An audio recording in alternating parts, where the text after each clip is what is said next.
What's happening, people? What's going on? What is going on? How we doing? How we doing? How we doing? It is a Monday. It's a Monday. I hope everybody had an awesome day. An awesome day. I did. I spent most of my time down in Minneapolis just driving around, rolling through, talking to people, seeing the things that was going on. I thought it was pretty cool. This show that I watch all the time on CNN. Yeah. Kamara Bell. I don't know if you guys ever watch him. But he was at Alex's memorial today. I actually met this guy. I met him out there at the memorial. I was like, holy smoke. I come walking up. I look up. And boom, there he is. It's like, wow, okay. I got it on my thing because I was recording. Today I decided to go ahead and record. I didn't see any reason why I couldn't. A lot of this tension and everything that's going on is somewhat receding, a little bit, and it doesn't feel as contentious out there when you got all these people out upset, mad, and a lot of the agitators I've noticed in the last couple of days are gone. I don't see a lot of the loudmouth agitators that were out there before, and you see a more calm situation, a more calm situation than what's going on right now. And again, it's to me is because a lot of these agitators who are here is gone. But even though those agitators are gone, we have hold on one second. We still have these just I don't know what you call them, because to me they are a joke. Because one of the things that I can say, Minneapolis and Minnesota in a whole have some problems, right? I mean, we all know that. We all know that. If you live here, you know exactly what I'm talking about. And things could be better. Things could be better, right?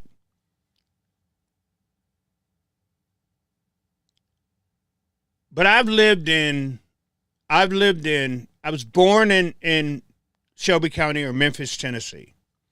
Somewhat raised there. We ended up moving to Camp Lejeune, North Carolina, Jacksonville, North Carolina. Spent a lot of time there. Spent a lot of time up in the mountains of West Virginia. Spent a lot of time up there. Holy smoke! I have been out to Oceanside, California, Yuma, Arizona. I've lived in Anaheim, California, Orange County. So I've bounced around a little bit. And then here, Minnesota. And like I'll say, when I first got to Minnesota, when I got here in the 90s, because I left, got to remember, I left Anaheim, California. My wife is from here. That's why I'm even here. But that's a good thing. I'm not putting down. I've been here since August of 1990. I have been right here. Have not moved away from Minnesota. And like I said, I've lived in other places. I've worked in other places, done things in other places. And like I said, with all that said, I'll be the first one to say that Minnesota is not perfect. It's not. I don't know any state. When I left California, One of the reasons I left California because how much it costs to live there. And this was in the 90s. It was costing an arm and a leg to live there in the 90s. And it was, it was just coming off of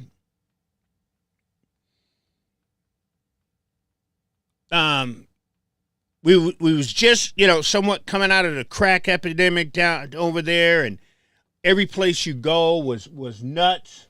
The reason Steve Simon refused to cooperate and turn over, everything was kind of nuts, and so we left California because we couldn't, as a young couple, we could not afford to live there. And again, it was nuts. It's crazy. Crazy. I've other than when it became, what's going on, John? How you doing tonight, John? I am, you know what? I've had 2 back-to-back good days. I've had 2 back-to-back good. That doesn't happen much. So I'm happy. I'm happy with what I get. I'm happy with what I get.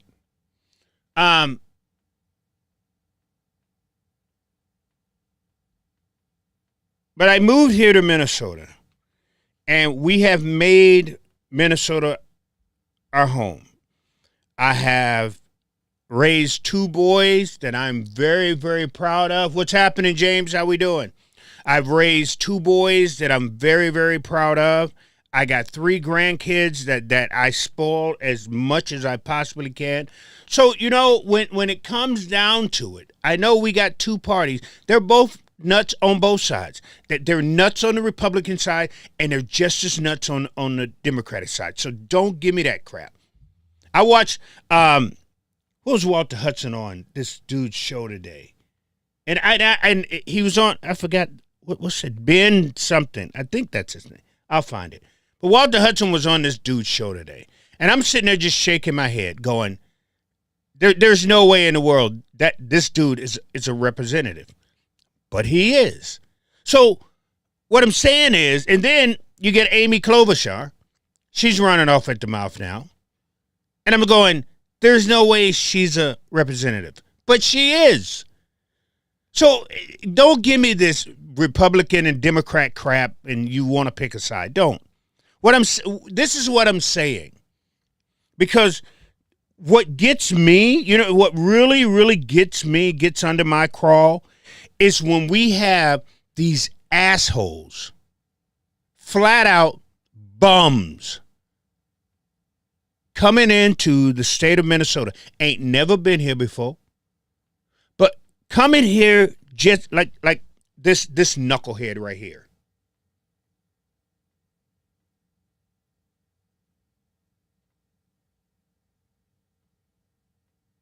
That knucklehead. When we get these boneheads like this dude who comes into Minnesota for clicks and likes and then try to put themselves in a position to make our state look bad. This dude is down in the safest area of downtown Minneapolis and is going to sit here with this here stupid sign to try to cause himself harm. I mean, he's trying to cause himself harm because he has a sign to try to antagonize people. But he comes to Minnesota and thinks he's going to get all of these clicks and all of these likes for being in one of the safest area. Hell, I will hook $100 bill to my wife's shirt and let her go walk around where he's at. Nothing's going to happen to him. But if you listen to his little story, his little sad-ass story, you would think he was in the worst parts of Minnesota that you could ever go. It's funny that all these here suckers that bring their butts here to Minnesota and y'all cheer them on. Yes, you do. Yes, you do. I've read, trust me, I've read some of the things that you say and you're from here to these cowards. These people are flat out cowards. That's what they are.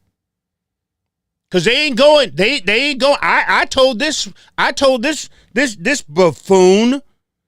I told this buffoon. I said, you should have let me know you was in town, bro. Cause I would have took you. I would have been more than happy. Boy, I would have took him some places. I would have took this little chump. I would have, cause where he was at, call himself trying to start trouble. Where this coward was at, call it. I would hook $100 bill to my wife's shirt and let her walk around down there, and nothing would happen to her. But he's down there talking about that he ain't afraid, and look at my sign. He's trying to tag it out. He's trying to do this. This dude is a flat coward. It pisses me off when people come into this state, and I've been here long enough. I've cheered against the Vikings long enough that I can actually say, this is my state. James says, send him to one of the bad. They won't go to the bad neighborhoods. Just like that Jake Lane. I told Jake Lane, Jake, come on. Let's go to Broadway. Come on, Jake. Let's go over there to Penn and 38th. You see how long your ass, because see, they chased you out of there, Jake. They would beat your ass if you was at Penn and 38th. And ain't nobody coming to save you. The cops ain't coming to save you. I sure in the hell ain't saving you. But that's what they do. And then, like I said, then we got this little coward in town doing the same thing everybody else do.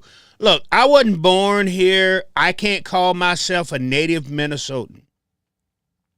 But I have fought for this state. I have fed people in this state. I have went in drug houses in this state. I've been in prisons, in penitentiaries. I've been in workhouses. I've been in juvenile facilities working with people in this here state. I have done my time here. That I've got every right to speak on somebody's name if they're coming here to try to make this state look bad. My kids are born here. My kids will probably die here. Because I know they ain't going nowhere. Because they basically done planted their roots right here. So when people come into this state and y'all ain't got enough pride, stop it. Whether or not you get along with people in Minneapolis or whether or not they get along with people in Rocks and Cows, we're still a state you should be proud of. Or just get the hell out of it. That's what I don't understand. You bitch and moan, but your ass is still here. Pack your shit and go to Florida or somewhere. But we don't need people coming here to Minnesota doing this. We don't. That's pathetic.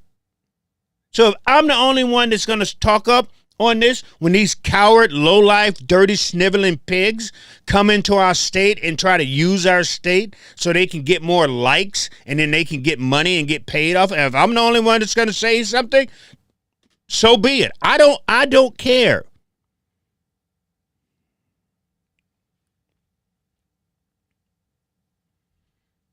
I'm not sitting back. I'm just not. I just won't do it. I told y'all I'm done with that. I had to go down today. The bonehead AK Camaro. That one. Look, listen to me. Now I'm not telling you to follow me. I'm not. I don't tell nobody to follow me. I don't tell none of that. But I'm going to say this here. And y'all don't hear me talking about you don't usually hear me talking about people. You know that. But if you're following AK Camaro, if you're following John Justice, and you following Dusty, I understand why your mindset is where it is. I understand why your mindset is what it is. So I ended up going down. Well, I was going down anyway. But while I was down there, I thought I'll stop at a couple of, because they do have, and I showed you today. I should have just showed you all of them. But I showed you one of the biggest barriers that they have in the middle of the road if you go down in South Minneapolis. So I showed you the biggest one that they had. right? And it was big. Took up the whole intersection. This one was bigger than the little garbage can makeshift ones, the other ones that I saw. And I was like, no, I'm not going to record them because they're not big enough. And that's not enough to give people, that feel that you guys, we found something. So I stopped off today and I was talking to him. And I go, what are you doing this for? Why do they have these barriers here? And the people was like, look, like they said, look, people are driving normal. Only difference is when you come to here, you have to slow down. What was going on is what they're not telling nobody, right? You hear the right wingers, your AK Camaros and your Jack Tom Zacks, because I'm naming Jack because Jack was foolish enough to retweet one of AK's tweet about this. So Jack Tom Zack fell for the bullshit and said that they were literally stopping people, asking them for papers and driver's license and all of this here. So I said, okay, I've been down here all through there all week. I've seen the barriers. I've driven through them. I didn't get checked. I didn't see anybody else get checked. So let me go down here and give the people the truth. Because AK Camaro's not going down there. Jack Tomzak ain't nowhere near driving in that area. They were going to sit at home on their damn computers and tell you guys lies, and you're going to believe it.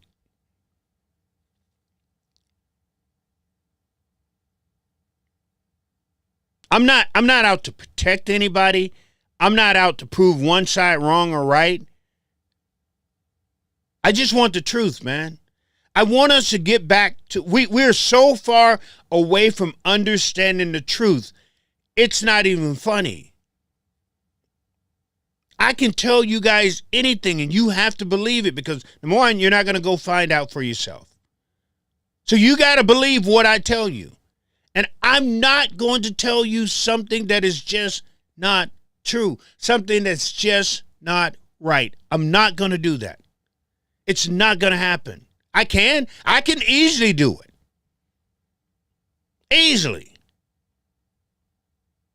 I see more than you do. I could start painting pictures like you would not believe. But why would I want to do that? Why would I want to fool you? Why would I want to deceive you? Why? I don't understand. And that's why I don't get about these right-wing influencers. Don't they know if I see their page, and especially if it's somewhere I can go or somebody I can talk to, I will go do it. I've done it before. Same thing with the CRT crap, right? Same thing. They swore up and down CRT was all through Minnesota. Oh, these white kids are being taught and they're embarrassed and they're crying and they don't want to go to school because of CRT. Remember all that stuff that Kendall Qualls, yes, he did. Kendall Qualls, a black man, ran around the state of Minnesota scaring white people with that stuff. Y'all remember that, right? And then you came at me with it. And what did I do? I went to the schools. I didn't look at Kendall and explain it. No. I went to the source like I always do. And the source was like, Rev, that's not happening. And you know how I know I was right? You know how I know I was on the right track? When is the last time you heard anything about CRT? No, seriously. When is the last time you heard anyone say anything about CRT here in the state of Minnesota? You haven't. It's like that was when the election was over, that went bye-bye. Like it never happened. It's like you don't hear nobody talking about CRT anymore because it never happened, people. They told you a lie. And a lot of you believed it. And I fought with a lot of you telling you, you can't believe what they're telling you. And y'all swore up and down. Swore up and down it was true. Where is it now? If CRT was so important, where is it right now as I speak? When is the last time you heard anyone tell you or say that these little white kids were being made to feel guilty in their school? When is the last time you heard that? Hell, these little white kids are walking out of school right now because they're sitting there going, things are not right in these here Americas.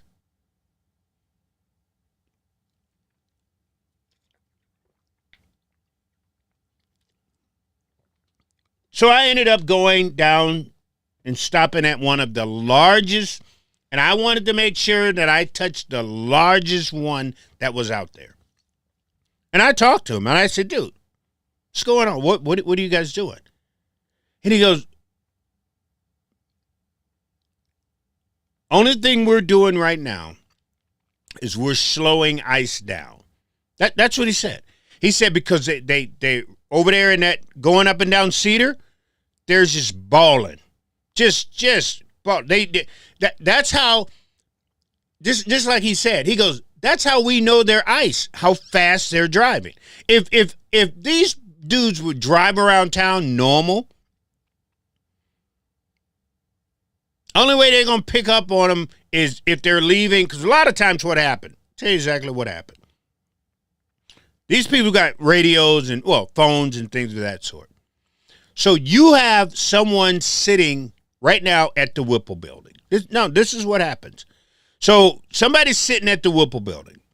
And when these agents are leaving, they're giving out, and that's why if you listen to some of their talk, these agents are switching out their license plates. So they leave the Whipple building, they got a license plate on, right? When they get in an area, they'll stop and they'll switch that license plate out because there's somebody at the Whipple building. When these agents leave, they're giving them the license plates. And that's where people start driving around, literally just driving around looking for a license plate. Well, here's another way how they know who is ICE.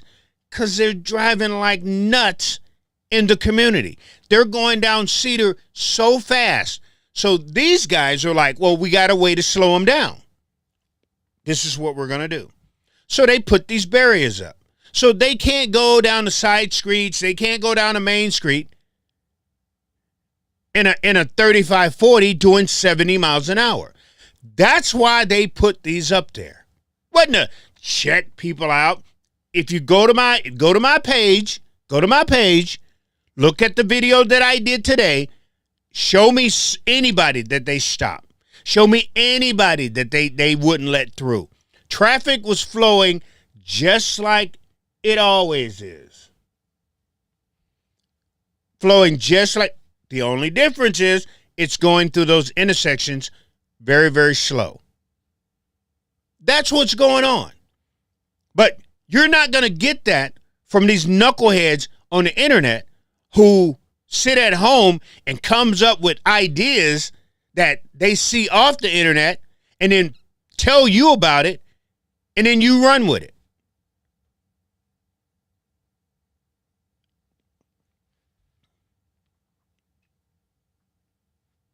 If you want misinformation, those three people I just named can give you misinformation like no tomorrow.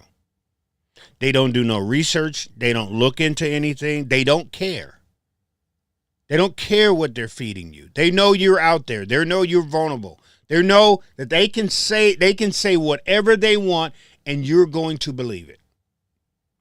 Because they know you're not going to research it. They know you're not going to look into it. How many of y'all would have went down? You saw a post that's saying, oh, look at this here. They got these barricades up and they're stopping everybody. How many of you guys would have went down there, found one of those barricades, and questioned somebody?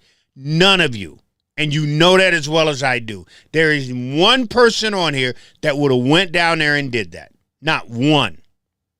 Not one. You would have believed what you got off the internet. And that's what you would have ran with. And that's what, like I said, another thing that gets me, that gets under my crawl. Again, Minnesota has flaws. Name me a state that don't, because the states that I've named that I've been to, I can tell you right now, they have flaws. Something is wrong with that state. Something is going on with that state. There's not a perfect state ever, nowhere. There's not.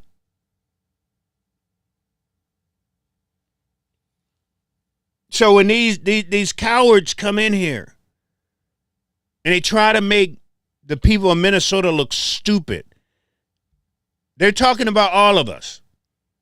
Yeah, they're talking about you too. And it kind of gets to me, man. It does. Because like I said, I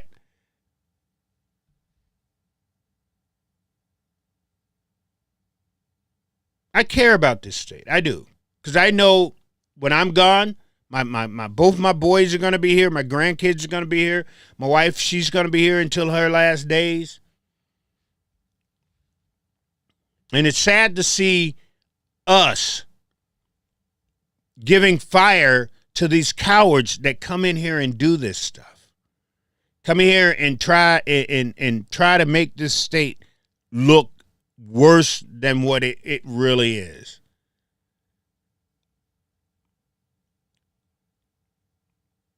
So at some point in time, we have to start speaking up. No, it's not right. I mean, I know how right wingers are. Y'all love that red meat crap. You just love shit. You do. Period. Because you got this phony coward, Jake Lane, is about to come back here. If the Republican Party had any balls, they would put out a statement saying Jake Lane is not welcome by the Republican Party in the state of Minnesota. They would, because he's not. What is he doing? Nothing. There's no reason Jake Lane should ever step foot in this state. Ever. But you Republican red hats love the garbage that he brings.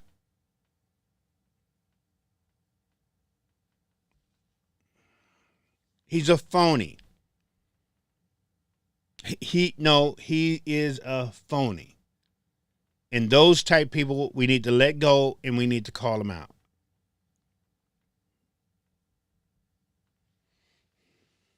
Period.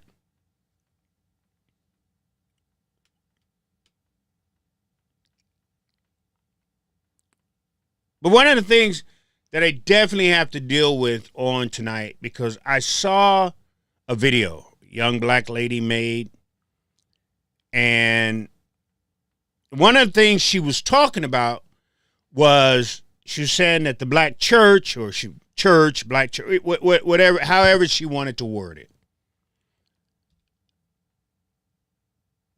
was not getting behind the protesters who walked their ass up into that church. I'm going to say it again.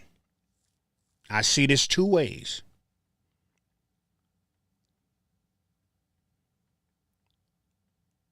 Them protesters had no business being in that church.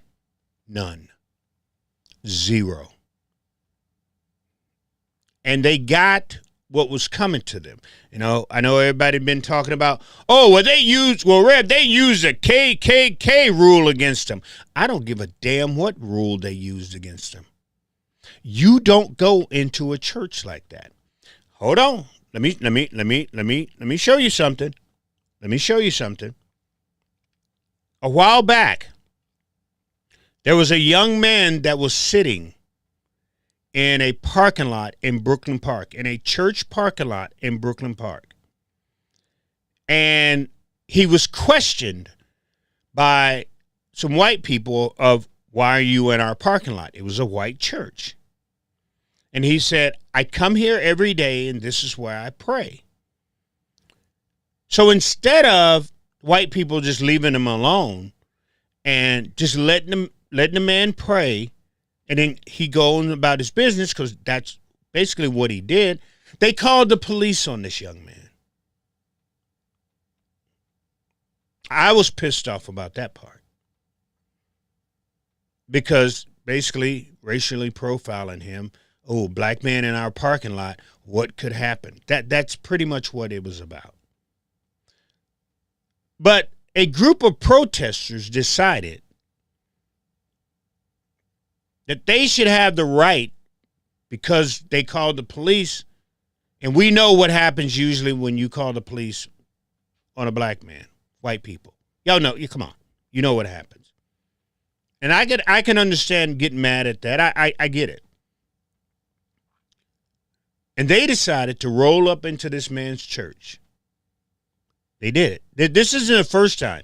Y'all think that when they went to the same group, almost the same group that rolled into the church, the Judas that is working with ICE, rolled up into his church, they rolled up into another church.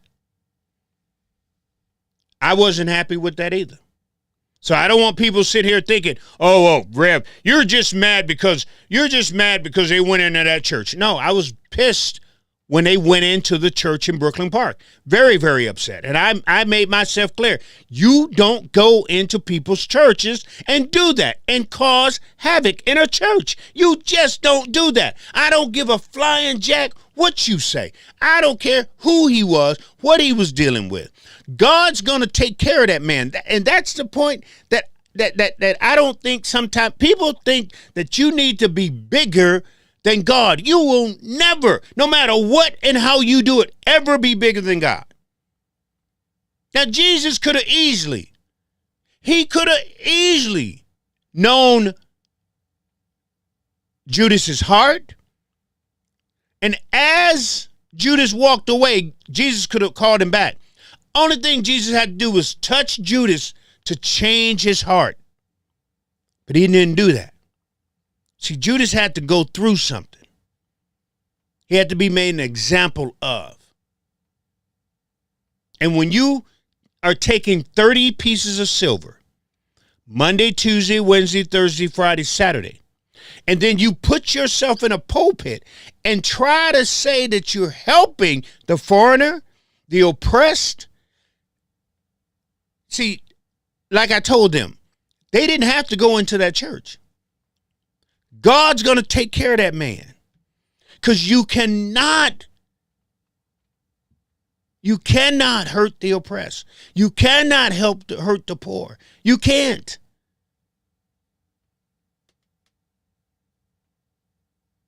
You cannot work with the Romans. You can't.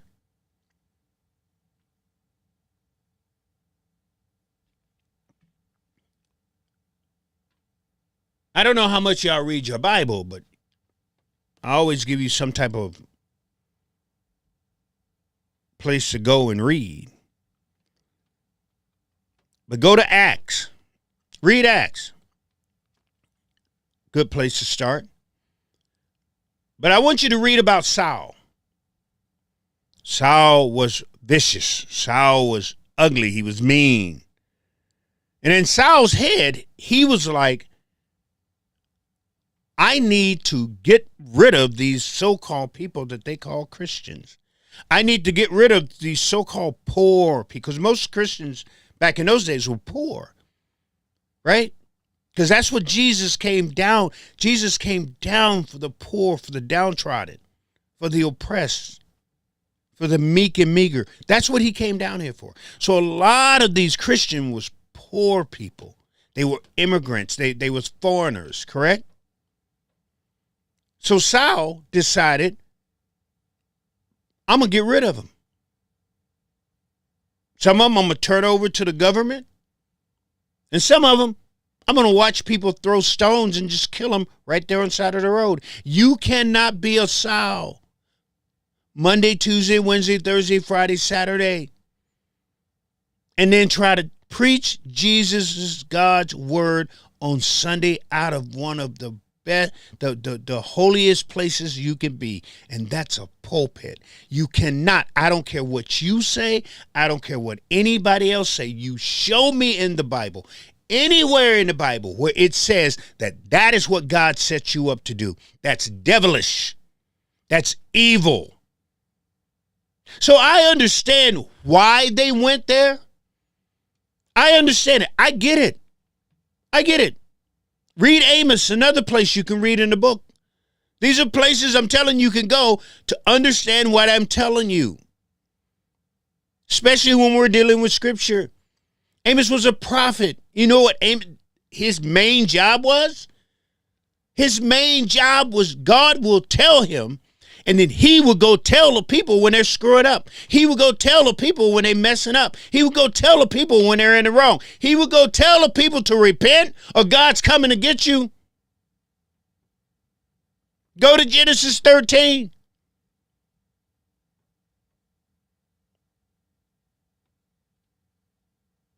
Right there in the book, it says, you ask a question, if I could find 50 people down there in Sodom, will you save it? He realized there's probably not 50 people. If I can find 30 people down there, will you save it? He realized there wasn't even 30 people that was good. Broke it all the way down. Man, let me just get one. I understand why they went. Do not get me wrong. But when you're dealing with the so-called someone who feels like and calls himself a man of God, no, you got to let God take care of him. So she gets on the internet. She tries to look.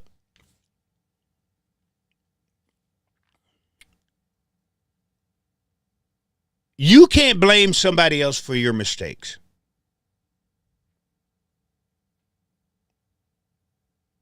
And you have to put certain things in Jesus' hands.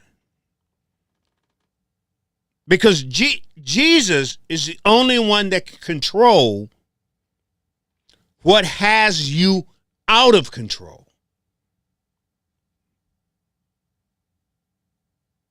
And blaming the black church for not standing behind fools who took their ass into this church and made fools of themselves is not the way to go.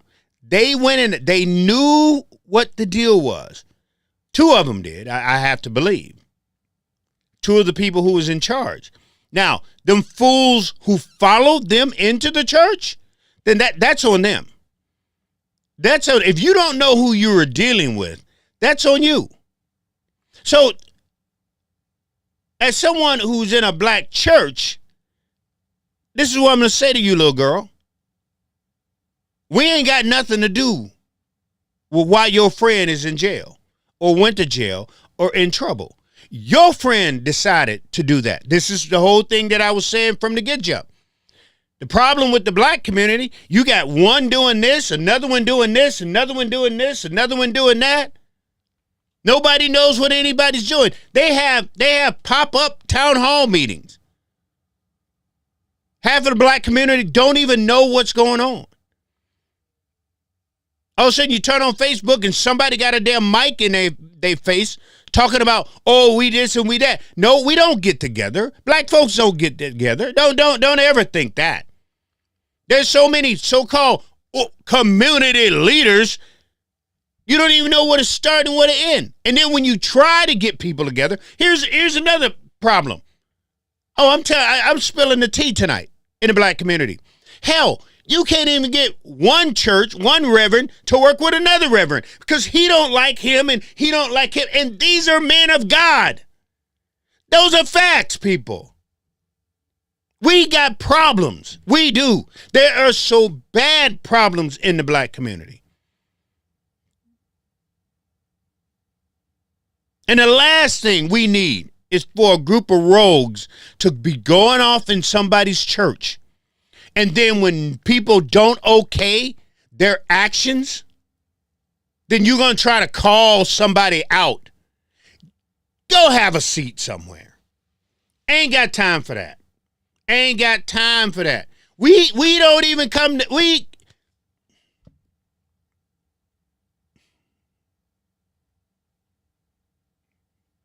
I'm not having it. Nope, and nope. They took their ass into that church. They made a fool of themselves. They got arrested, and I don't know what's going to happen from there. But I'm going to tell you what is not going to happen. Ain't nobody pinning this on the black church. Ain't nobody pinning it on black pastors. Ain't nobody pinning it on the black community. Now, if they would have called a town hall, like I said, I've always said to people, if y'all want to have a meeting and you need a place, let me know. I got a key to the front door of a building that can sit almost 850 people.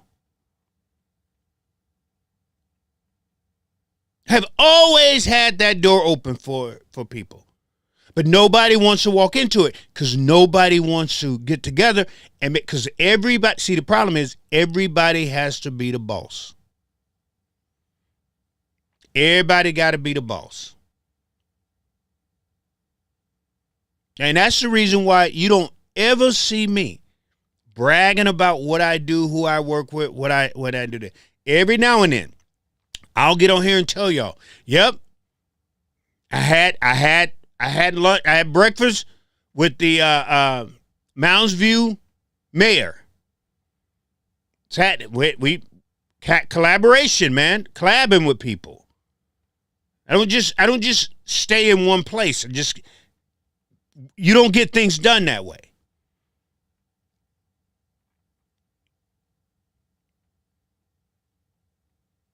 But I challenge my community to let us come together and speak in mics as one voice, not 15, 16, 17 voices, and this is being said, that is being said, this is being said, and nobody understands which way we're going, how we're going. We're so all over the place. We don't even know when them people pulled up at that church, they were the only fools who knew what was going on.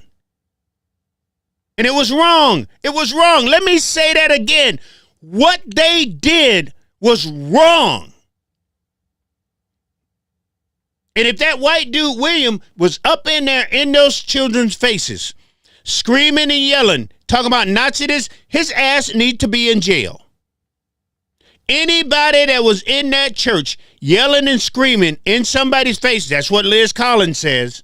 I'm just going off what Liz says, which is hard to believe. Trust me when I say that. But if there was somebody in that church and y'all was up in some children's face, screaming and yelling at them, calling them Nazis or whatever else, you need to be in jail. So let me make myself very, very clear on that. And the reason I say this is because we don't want to set precedent that they have a right, just like the Jamal Bryant's church. Why isn't that white man who walked into that church yelling and screaming what he did 3 weeks before it happened here in Minnesota? Why isn't that white man? Look it up. Jamal Bryant, white man in church. That's all you got to type into your Google, and you will see it. Why isn't that white man and his wife in jail right now? They did the exact same thing. They walked into that church, disrupted that church, scared that church. But here's the deal, though, right? There's a difference between when black people walk into a church and when white folks walk into somebody's church, or when white folks go to somebody's church. Don't let me have to remind you of the 4 black girls that was bombed by white people who died. Don't let me have to remind you of the 9 black people that this white boy went and shot and killed 9 people, black people that didn't go home. Don't let me have to remind you about that. Don't let me have to remind you about the grocery store in New York that the white man went in just to shoot and kill black people. So when white people go into our establishment, they don't turn off too well. They're not just in there to protest. So what we don't want to do is give them a reason or a right to come in any of our establishments at all. Hell, they can't even go in their own schools or churches. We just, really? You want to prove me? I can prove you wrong. I can prove you wrong because we just had a shooting. You just shot up a bunch of little white kids. He stood outside the church, didn't go in. So no, man, I ain't trying to give these people no reason. No reason to be coming up in nobody's church. So if we don't do it, they won't do it. Y'all keep y'all ass out of these white folks' church. You ain't got no business, no reason. Again, let me remind you, God's hands is bigger than your hands. He didn't save Judas for his 30 pieces of silver. And I don't think David Easterwood is going to get saved for his 30 pieces of silver. So don't be going up in this man's church. James said, he said, I watched it live and there wasn't, from what I could see, anyone. So this is what I did. I was over on Facebook, right? Which they crack me up at Facebook. You're talking about people who really don't want the truth? Go over there on Facebook. So every now and then I go over on Facebook and I make fun of whomever I feel like making fun of. So I was over there the other day and that's what I said because I saw this thing from Liz Collins. And Liz Collins was saying that, you know, people were blocking entrances. She used something like, allegedly, you know, people was saying, screaming in kids' face. And I'm like, really? So I started watching all of the video. And one of the things that I noticed was this dude, William What's-His-Face, had a camera, had a phone. And so I start literally looking for his page. And I found it. And I'm looking at the very footage. I didn't hear nobody. I didn't see nobody. So somebody's telling a lie. Somebody's telling a lie. Because, James, I'm like you. I didn't see anybody in any kid's face. I didn't see nobody block. Because when they first go walking in, the church was full. So if the church still should have been full while they was there, right? It wasn't. If you look around, people left. So there was no door blocking. People left. You look around. It's going, holy smoke, everybody's gone. Now, was there yelling? Yeah, there was. But I didn't see anything that Liz Collins, this is why I'm telling y'all. I saw nothing that Liz Collins said was going on. Nothing. You know, and she's a professional journalist. That's what you guys call her. I call her funny because, you know, when you block somebody for proving you wrong, I don't block people for proving me wrong. But I guess other people have a sore spot for wanting to be right or having her audience for her having an audience make her believe that she's right about everything. That if somebody comes along and show her something that's that little bit of wrong, she blocks you. So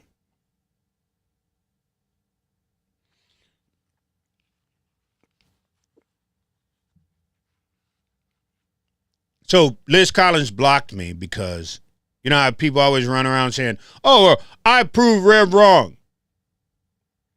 I don't block you for proving me wrong. I don't. I've never, ever. There's nobody ever can say that I blocked them for proving me wrong. You prove me wrong? Okay, cool. I'm good. You done taught me something, and that's why I keep telling you guys. You guys can't keep just freaking agreeing. If you see something, tell me so I can learn too. I'm trying to teach you. You can teach me back, so I don't block people. But I showed Liz where she was wrong. That's why that's why she blocked me. Because I told her that her little film documentary you guys went nuts about. No, there's pieces in there that I can go, that didn't happen. The way you put it out there. Why didn't you have Derek Chauvin's record on there too? Because Derek Chauvin, if y'all look him up, the city has paid millions of dollars because of Derek. You look him up, guarantee you're going to find something. So why couldn't Liz put that in there? Because she had to paint Derek in a good sense so you guys can go, oh.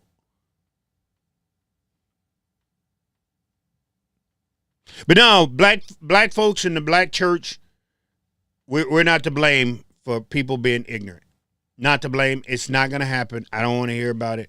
Now, if you want to get together and we come up with a better way than what you guys are doing, come up with a better way than actually boycotting Target, but yet getting money from Walmart. If you want to come up with a better way, I can do that.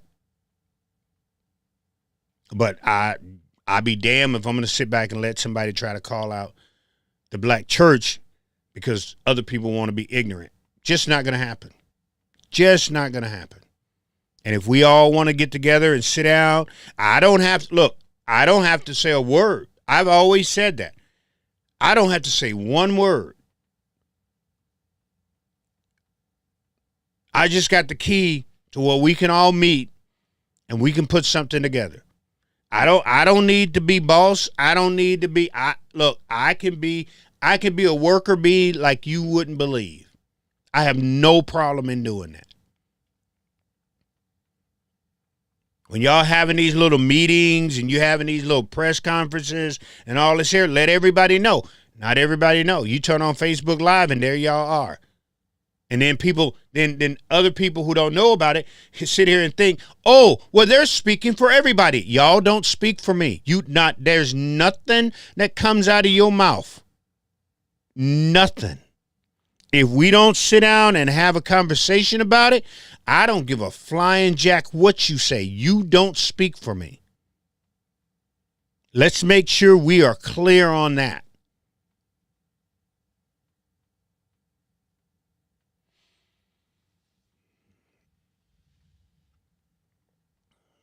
But no, it's not going to happen.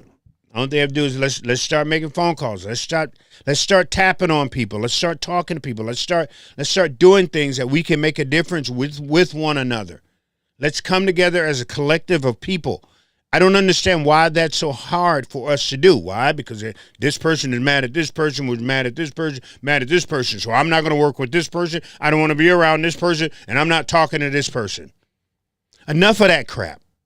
Enough of that. We need to be done with that. We're in the worst times of we are in crisis. When they start pulling down billboards, when 300,000 black women are just replaced and been gone like that, when they swear up and down it's DEI has something to do with black people, when we know, and we've been saying it forever, that it is because of white women.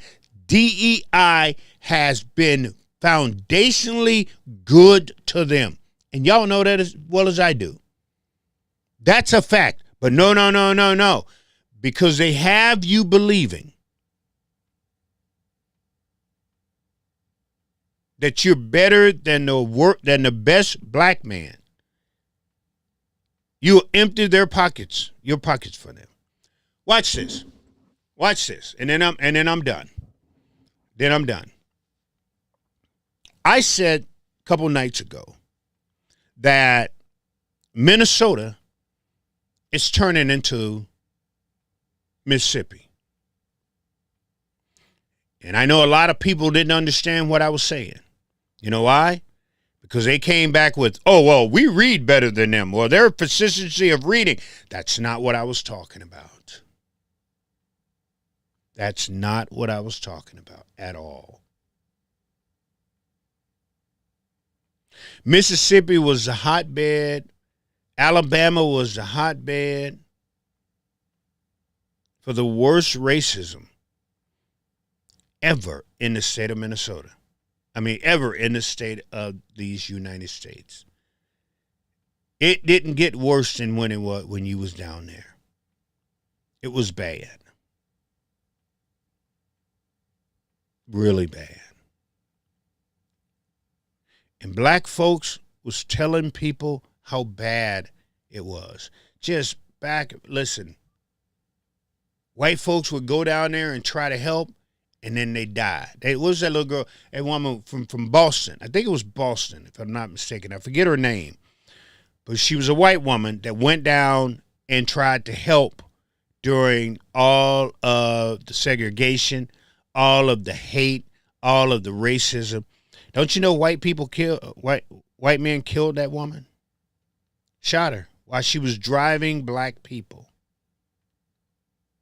When, what's his name, Cheney, when the two white boys were with the dude Cheney, because they was down there trying to make a difference in a hotbed of racism, they shot and killed and then buried the car with those three boys, and two of them was white.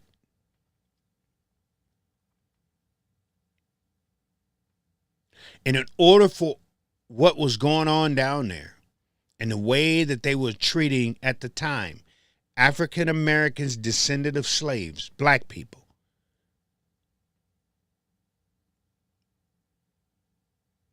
it took the nation to see it. It took the nation to open their eyes. And it took the nation to finally believe what my ancestors were saying white folks was doing to them. Correct? Show you something. And even though it hurts their heart,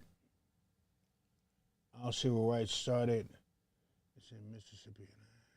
Now Minnesota has been the spot today, right, James?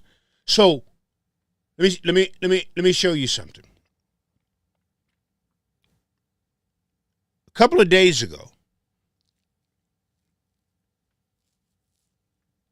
and I know this hurt his heart. I know it did. Dusty took a picture of some people in all places. The red district of Buffalo, Minnesota. They were out protesting. They was out protesting because they did not believe in the way that people are being treated.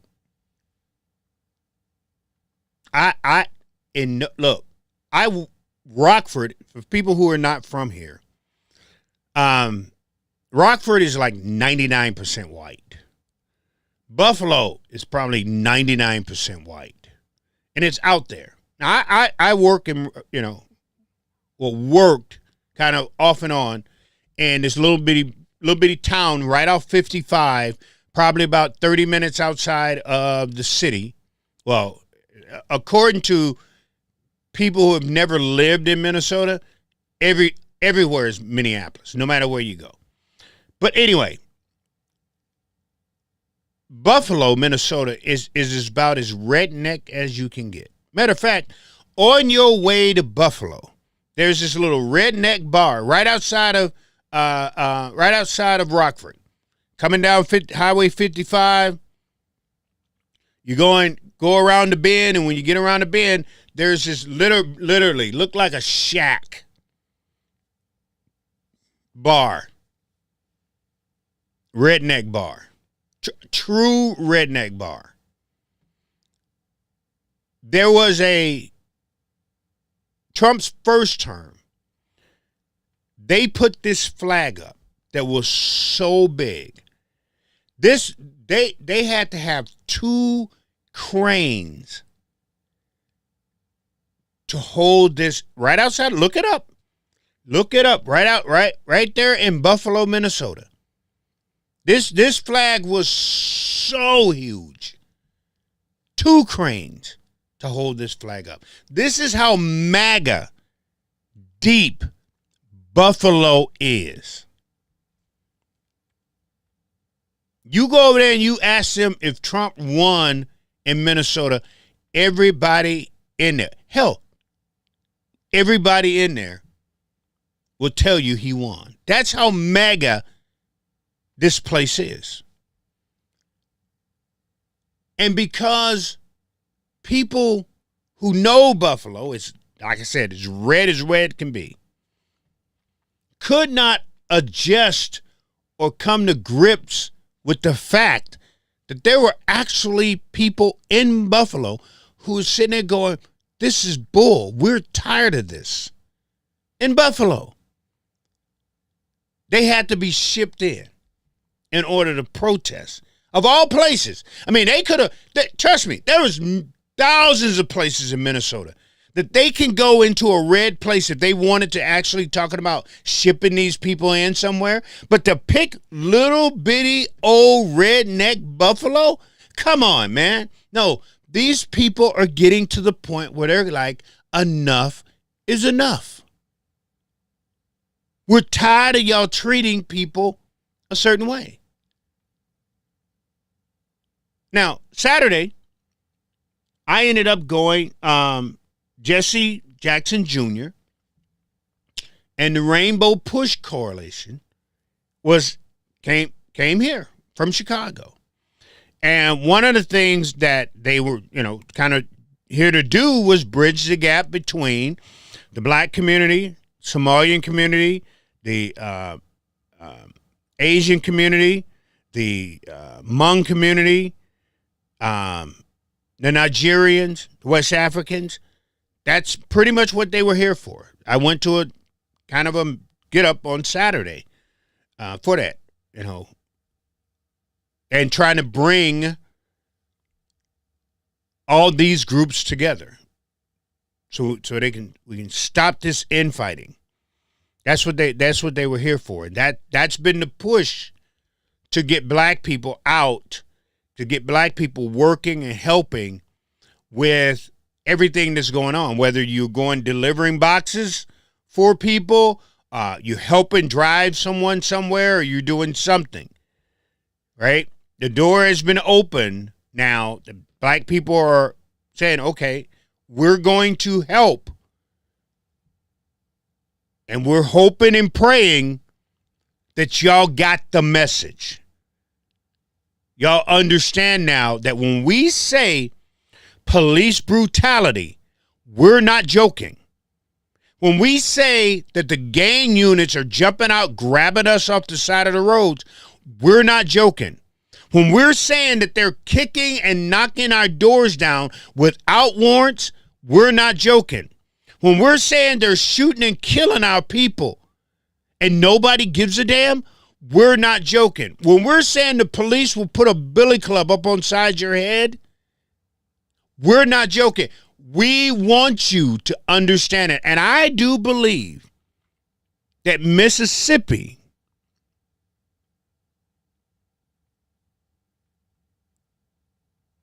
is now Minnesota is what Mississippi is. Because white folks are waking up. I know, here's the thing about this. And I said this. Yes, I did. I said it.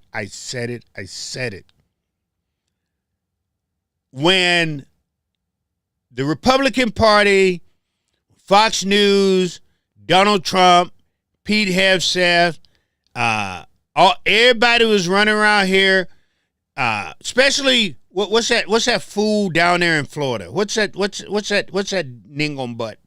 Ron DeSantis. Because he actually started it. Ron DeSantis actually started the woke quote. Oh, here's where woke dies. Well, there's a lot of white folks in the state of Minnesota who are now woke. Y'all had tried everything you possibly can do to throw dirt on that word.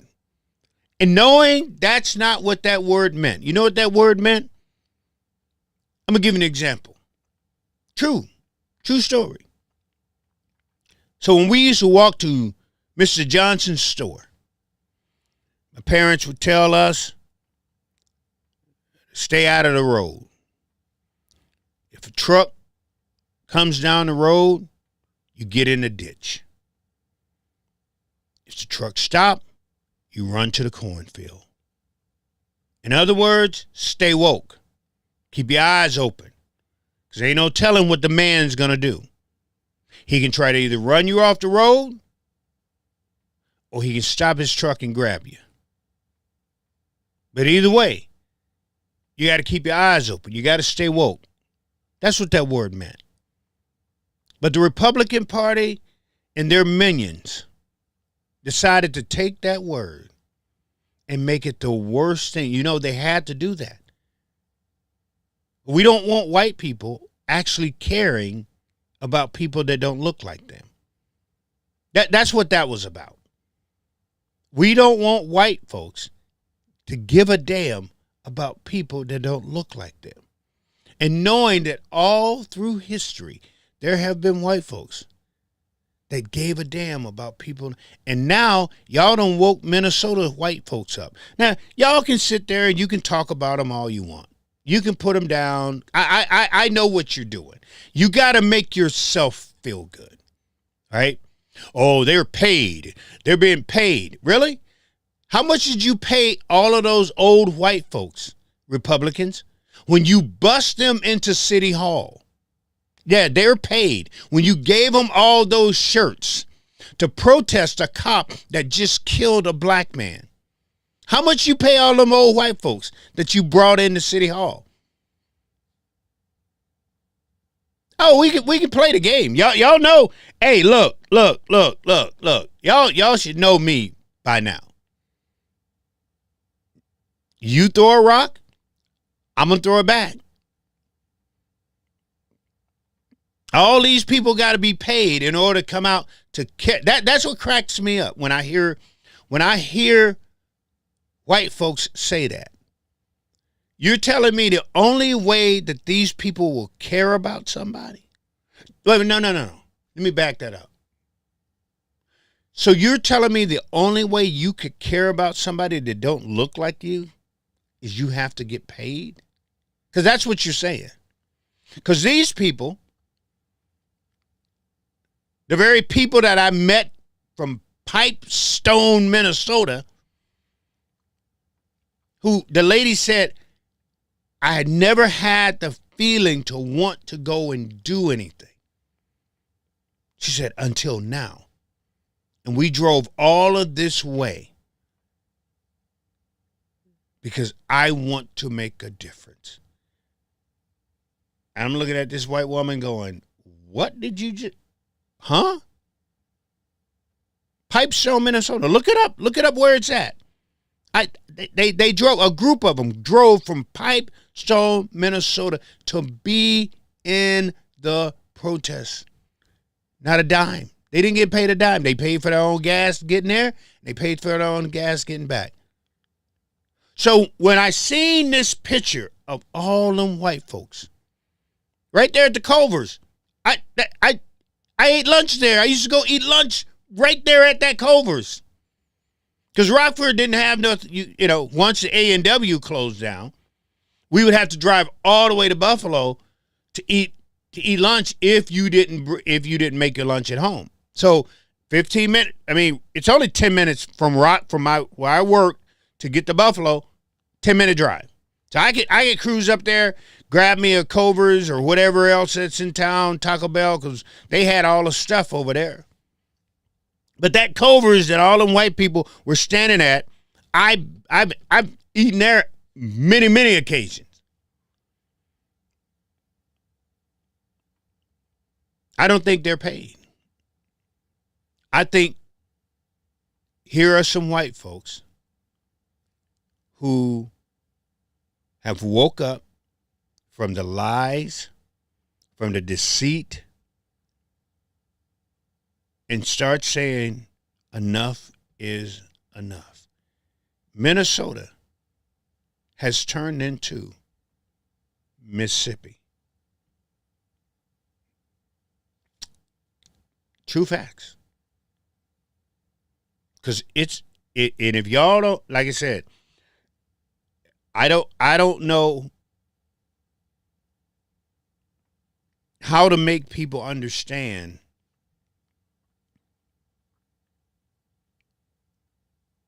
I'm not one of the things that I can definitely tell you. You know, I got enough smarts to be able to. I got through and I got my bachelor's degree. I got through school, but I'm not book smart. I'm not. Just not. I've just never been. I can do. You give me something to do. I can do it. Like I said, I got through school, right? Got through what I needed to do in my college courses, but I don't consider myself to be book smart because I grew up in the streets, literally. What you can do in the classroom, I can do in the streets. I know the streets like the back of my hand. I know them. I mean, it's like close my eyes, know them, because that's why I literally grew up. I grew up in the streets. Didn't grow up in the classroom. I only showed up there because my mom made me. But out in the streets, being a hustler, dude, I'll run circles around you. Circles around you. Because that's all I know. So when I know the feel, I know the vibe.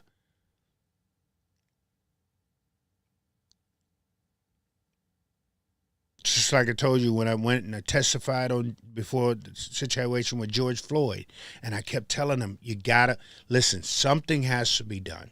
You gotta make some type of statement, or you gotta do something because it's about to get bad. I didn't say that because I read it. It was on the news. I felt it. You literally feel the change.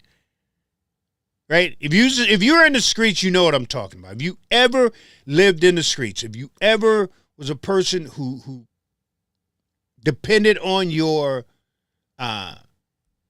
ability to read people, to read the streets, to know when to get out of a bad situation or something's going on, you know what I'm talking about. You know what I'm talking about. I know a lot of other people don't know. They're sitting going, well, I don't understand that part, Reverend. I don't know. I'm not calling it a gift or anything of that sort, but I'm just telling you, I know when not to do certain things. Just like the kid, Alex.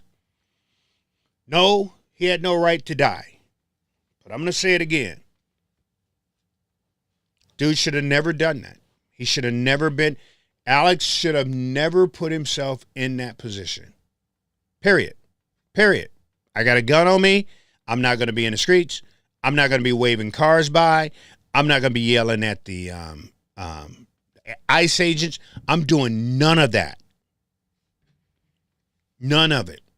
You have to know. I don't know if that was his first time ever being in a protest or his first time ever being in the streets like that. You learn in the streets. You learn.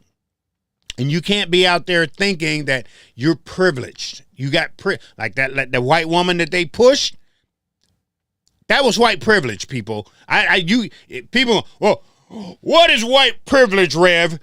That white woman that stood in that street and literally took a step when the police, the ICE agent was telling her to get back, get on the sidewalk. When she took that little small step forward. That's white privilege. That's that white woman going, you can't, I'm white and you can do nothing to me. And he violently shoved her to the curb.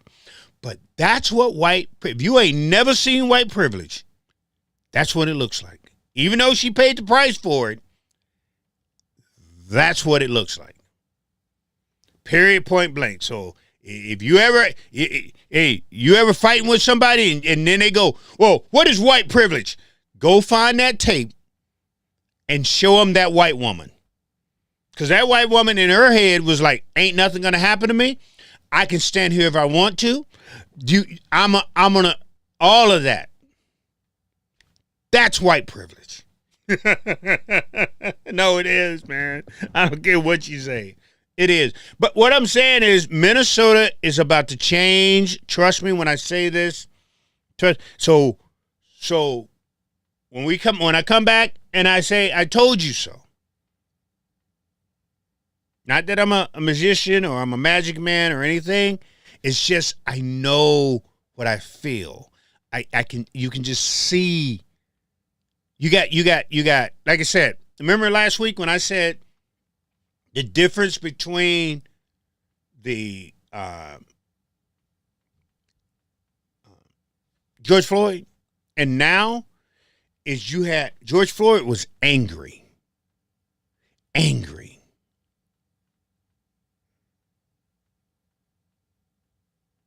These people, when they started off, they was upset. Now you see them blocking things and willing to chase down ICE and willing to follow them.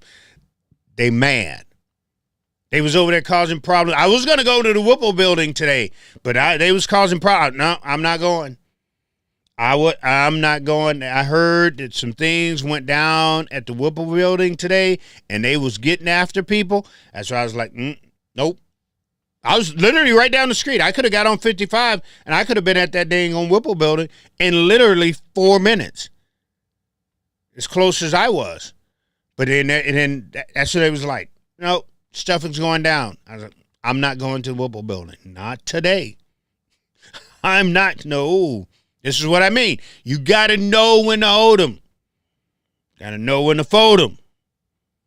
Got to know when to turn around and get your ass out of there. I wasn't going to go get in trouble. Nah. I'm good. I'm good. I get in enough trouble right here at home. Enough trouble right here at home. But I want you to remember what I just said. Seriously, I want you to remember what I just said. White people are mad. And when white people get mad, change happens. It does. It happens all the time when they get mad. But another funny thing.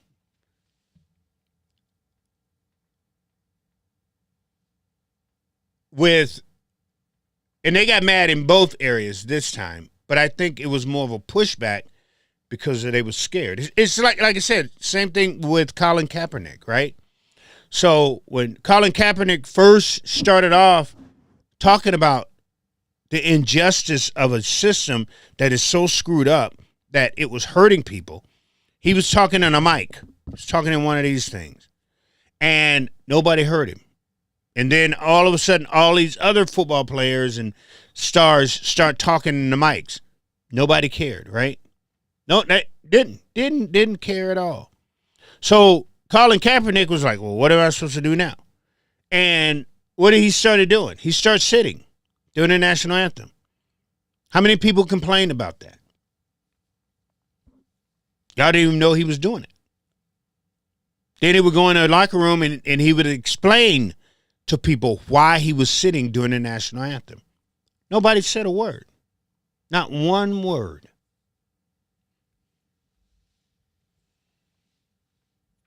Yes, sir. I saw that red district turn blue in Texas this weekend. Saw it.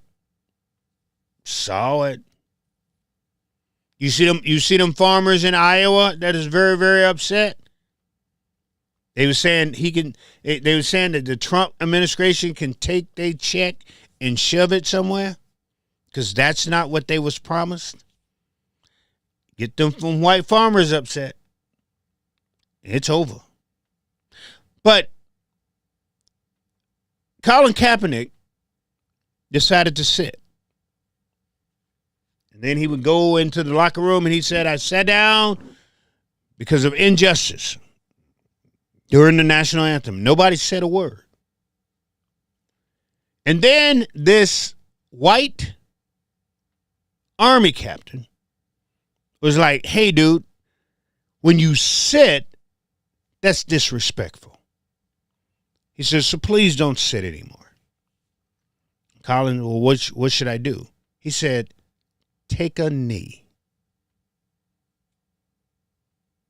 Colin did this here for a couple of games, and all of a sudden Fox News got a hold of it. And then Fox News told y'all to be angry at this here black man for taking a knee. That's not why you was angry. That's not why they told you to be angry. They told you that he was being woke, and we don't want to wake up other white folks.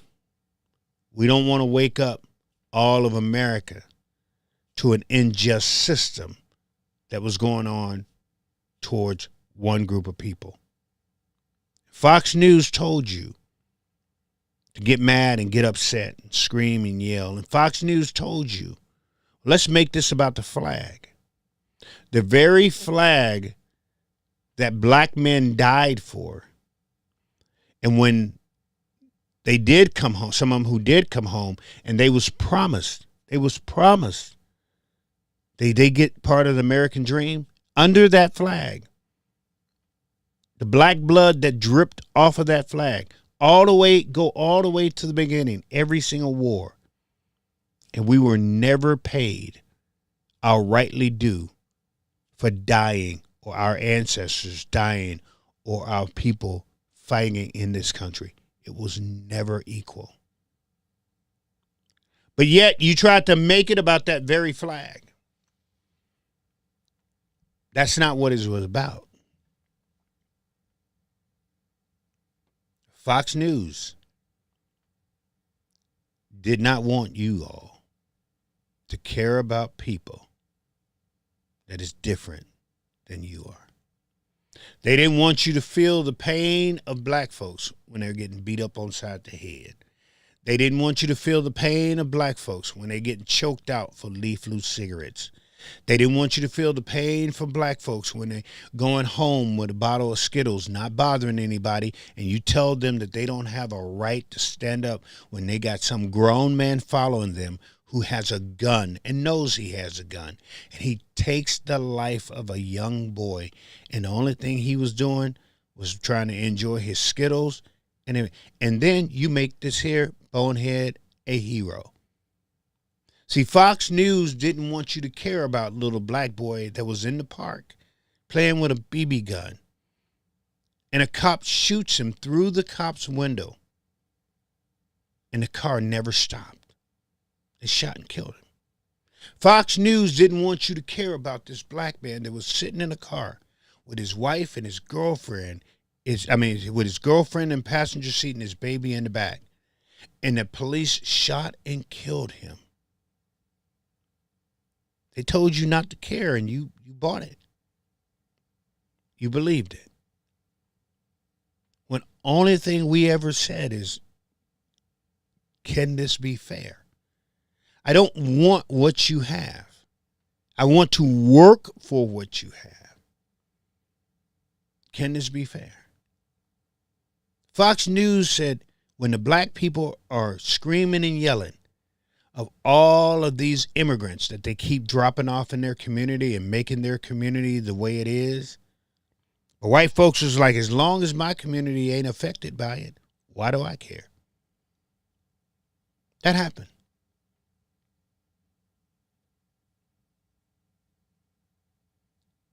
The Bible asks us a question. Am I my brother's keeper?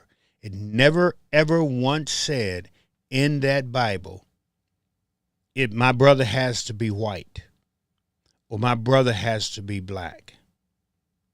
It never, ain't nowhere in the Bible does it say that. And here's the thing about it. The very people who calls themselves the biggest Christians on the face of the earth are the ones that always miss the message.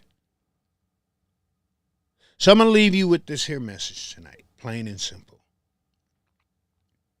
Either we all come together and start making a difference together, or at the end of this thing, we're all going to be hurting. Because quiet as it kept, look at the numbers in the black and the white community. I'm just saying. So I would stop acting an ass and start going, I want to be friends with people. I would stop making houses so priced out of other people's price range. Now, everybody got somebody bad in their community, so don't sit here and act. See, I've stood on Broadway on many of nights, and I've watched the carloads of white people coming down there, so I know you got a drug problem in your community. We also know that half of the pictures that you see with these pedophiles trying to get a hold of these their kids, come on. So we all got messed up people in our community. We do. We do. But you know what? If we come together, we work together, I believe, I'm just going to throw it out. That's what God's waiting for.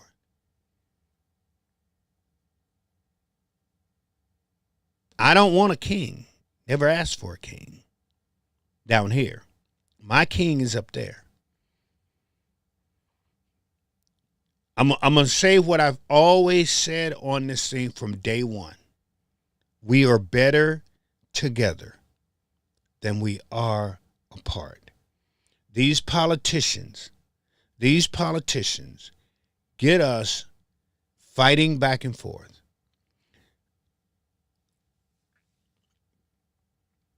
One of the things I used to love doing, I used to date this girl, white girl, from Cumberland, Maryland. I'm sure some people know where that's at. But her family lived literally on the mountain. I used to date her when we was in Camp Lejeune, North Carolina. Her dad was in the Marines. My dad was in the Marines, and afterwards they moved back to the mountain. I used to drive from Jacksonville, North Carolina, to Ridgely, either Cumberland, Maryland, Ridgely, West Virginia. Some people know where that's at. And I used to go to get there like a Friday night, and I would stay on this mountain. I'd stay on this mountain for the whole weekend. Never, didn't have to. Did not have to, because they made everything. It was like a family up there. Hillbillies. I'm not kidding you. I am not kidding you. But I tell you this story for this here. And y'all know this. But they are some of the most poorest people. Look it up for yourself, man. They're the most poorest people in this state. That if they worked with other people, things would change. So I know what the Appalachian look like. I know what the people out of West Virginia, the mountain people, look like. And I know how poor these people are. Same thing, you go down to Mississippi. Go down to the bottom half of Tennessee, where my people are. Black folks. Still living in rundown shacks. And we shouldn't have to live this way. The people of West Virginia and Ohio, in that area, they shouldn't be living like this. They shouldn't. The people down in Mississippi and Alabama and Memphis, they shouldn't be living like. But we let these politicians make us believe that somebody is better than the other person. And we believe them. And we get behind whatever cause they want. Your baby probably. Oh, Sure, check this out. So the healthcare. Go to the doctor last year. Go to the doctor. No, it was $450 for an office visit. It's $645 now.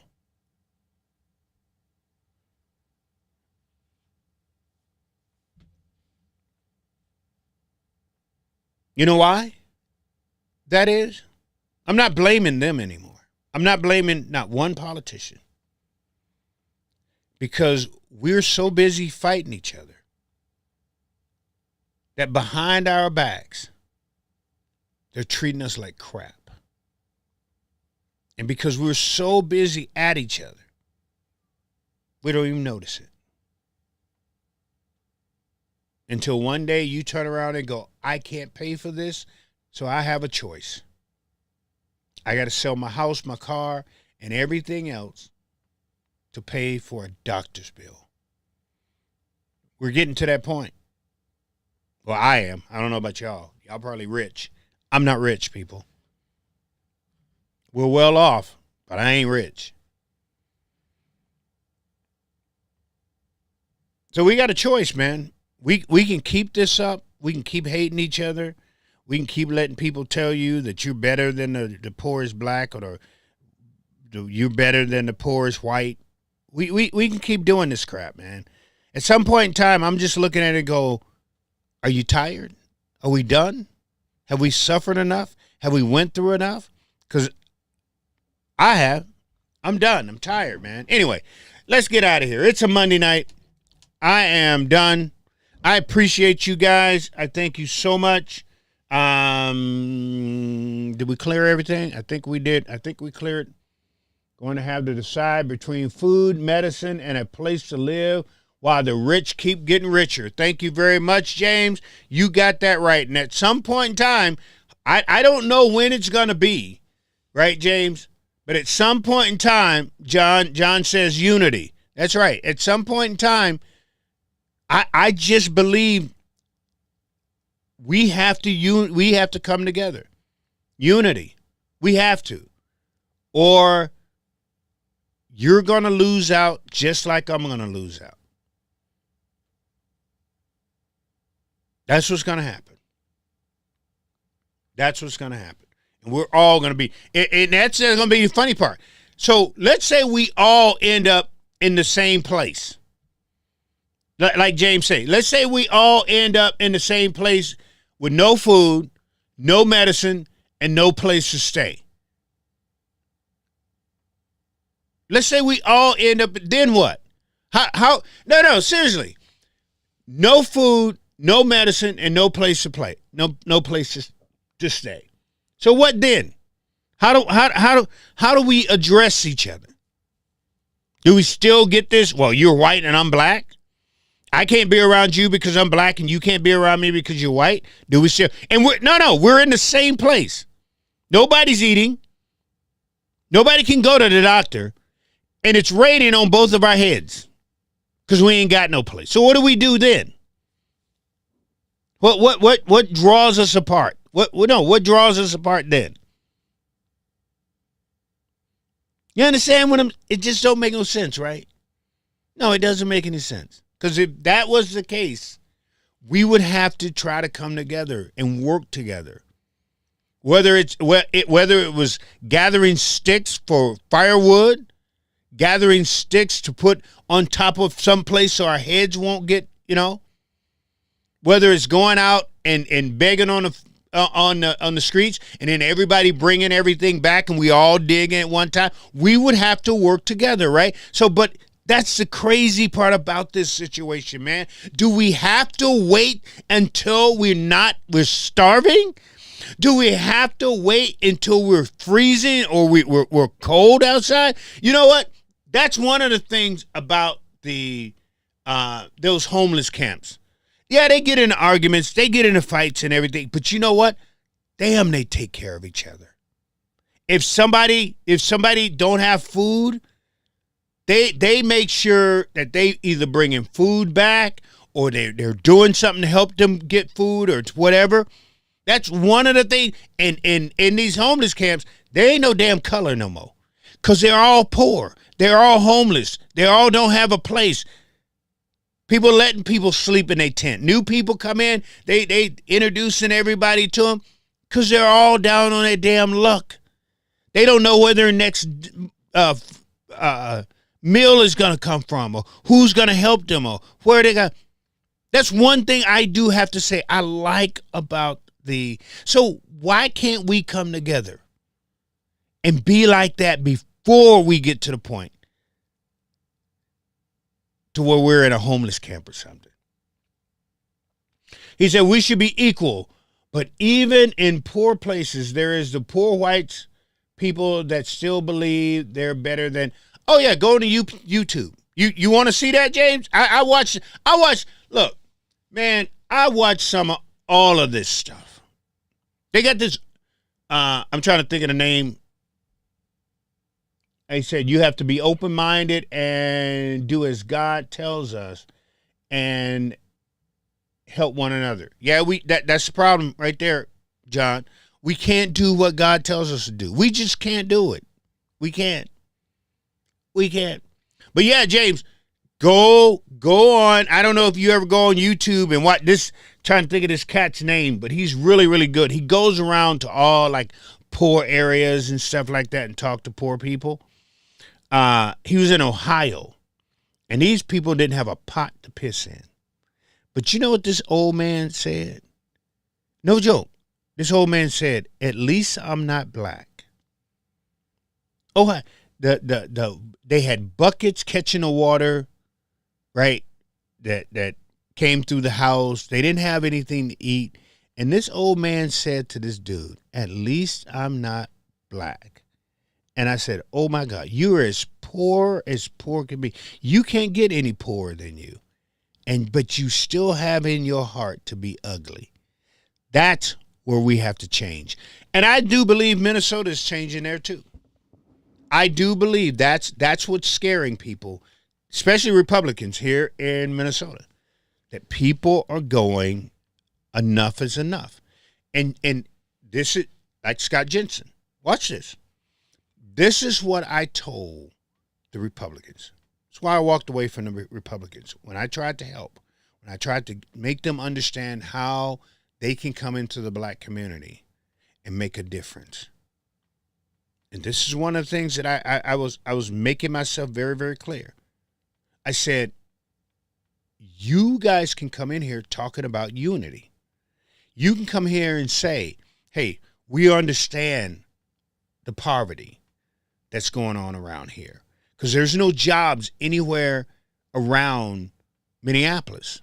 And then the little jobs there are, guess who's fighting for them?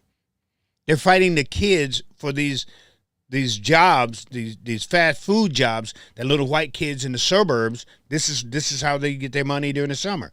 Black kids are fighting the adults for those jobs. I said, why can't you come in and go? We want to bring jobs in for these kids so they can have jobs doing it. We want to make the streets safer for you. We want to look into infrastructure. Why couldn't the Republican Party come in here and say that?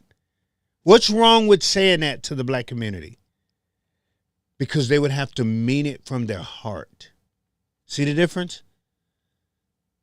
Now you can say what you want about the Democrats. You can hate them. They're on the plantation. You can say all of this here you want. Say how we live and all of this here type of stuff. The thing with the Democrats is we don't have to change who we are. I don't have to change who I am. See, I would have to assimilate into the Republican Party. I have to give up who I am as a black man, my blackness. Yeah, I do. Walter Hudson. I have to give up who I am. I can't do that. I can't do that for nobody. You got to take me as I am. I'm a good person. I'm a good man. I can be good to anybody, but here's what I can't do. I can never ever not look my people in the eye knowing what we've been through. Now, you got black folks that's over there in that Republican Party.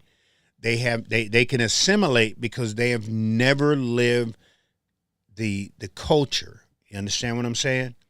The black folks that's over there in that party right now, in the Minnesota Party, all four of them have never really lived the culture.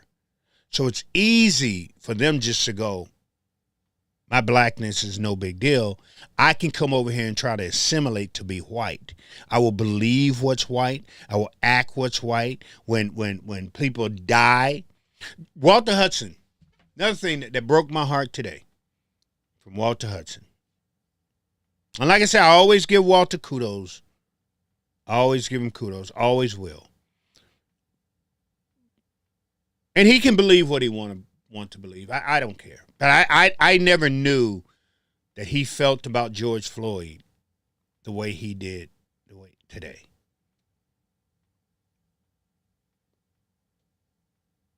I can no longer shake this dude's hands. I gave him the benefit of the doubt when I seen them down, when he was with all them white people down in there doing what he did for that white cop. I knew him and AK was going to show up. I knew that because I know what their mindset is. But for Walter to get on this dude's show, say what he said today, man. Walter thought I was talking about him. And so he said something like, I think he said, that's it. Well, Walter, I'm going to say this here. You're open season to me now, from now on. Because that's it. You're open season. So I would block me. I'm just warning you. Anyway, fam, I got to get off of this thing. I'll talk to you guys later on. Talk. That's all they do. Never have they shown us or seen them in the hood, and they don't give two shits about the community. Well, it's what I always say. I know the right love to talk about the plantation and why black people always vote for, and they just don't want to understand. They just don't want to know. They just don't want to come to conclusions. The right, one thing I've learned about the right is once they get into their bubble, into their cocoon, into their reality, there is no bringing them out of that reality, just like what's going on now. Just like what's going on now. If I was the Republican Party, if I was the Republican Party here in Minnesota, I would say, you know what? Here is the deal. We want to work with everybody. We want to make this a one state to be. I mean, I would just unity. I would start speaking unity. I forget this turn Minnesota red. Forget this Trump agenda and all of that. Unity. If they don't get on board and start talking about bringing Minnesota together, unity, it is over. They will not win here in Minnesota, statewide. It's just not. And I'm going to go out on. I'm going to say this here too.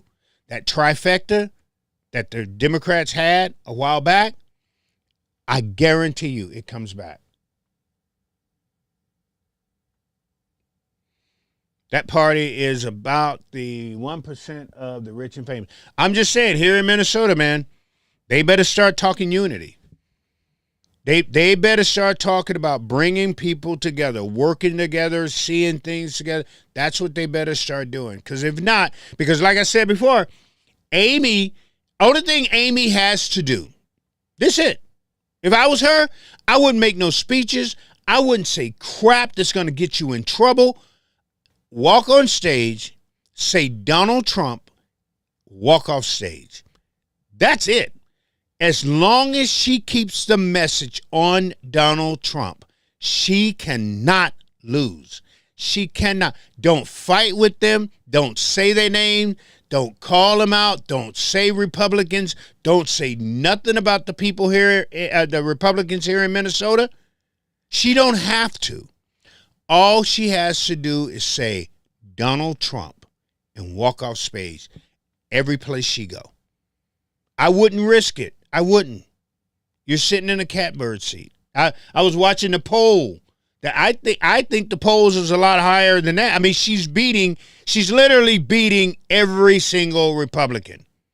And not just by 3 points, 4 points, 5 points, 6 points. She's beating them. Like we knew what was going to happen. The minute she announced she was getting in the race, we knew this. And the Republicans knew this was going to happen. And that's why they went after her. That's why they had to try to dirty her up. But nobody's listening. You know why? Because everybody's saying Donald Trump. And as long as she keeps saying Donald Trump, and as long as the Democrats keep their foot on it, that's exactly what's going to happen. Donald Trump. That's all she has to say. Walk off stage. When she gets on news shows, Donald Trump. And the Republicans know this, but they got to keep this brave face on for their party. But it's going to start sinking into the party because a lot of places, Buffalo, Minnesota, a red district, is saying enough is enough. And they're actually having protests in Buffalo, Minnesota. Anyway, I'm done. Y'all have a good night. Appreciate you. Peace, fam. And like we always say, put a smile on your face and go out and smile at somebody so somebody smile back at you. Y'all have a good night. I'm out. Bye now.